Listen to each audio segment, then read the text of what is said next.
ket imbin sa binsa tayo apo digiti kalikagom tayo nga itultuloy ngamin aket dapay pinalubusan dakmanen iti tallo nga tawen nga panagtakem ko hingga ti 2028 hopefully kadigiti ganwat tayo pinano tayo for the past years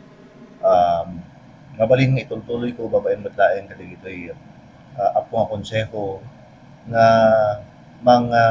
tulong mga rami digiti represent dapat kas iti ordinansa ken dadumapay nga development iti ili tayo. Alaket diti ingari tatay about the agricultural sector, education, peace and order ken kastamat iti social services wenno iti health development. Kadito ket imbit sa binsa nga mabalin especially on education, may focus tayo kadigiti anak tayo iti napintas wenno kalidad nga edukasyon para kadigiti estudyante iti ilimi.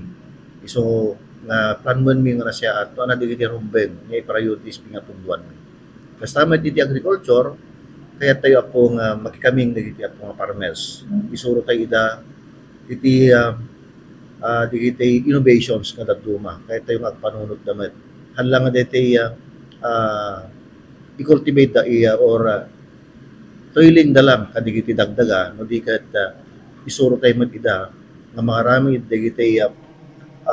kangrunaan nga maparnuay para iti pagsayatan ti Manalo. Kasta digiti health development apo naynayunan tayo pa digiti pondo para iti tao arabinan tayo pwede tirabigin tayo na mga kita iti health digito'y constituent sa ito damo tayo iti agdama nakatado nga saksakit nakatado nga digito'y mapaspasamak nga may panggap iti salunat ket agpatpatulong tayo matapo kadigiti adda iti health department nga isuro da kami mang training kami digiti rumbeng nga maiya baga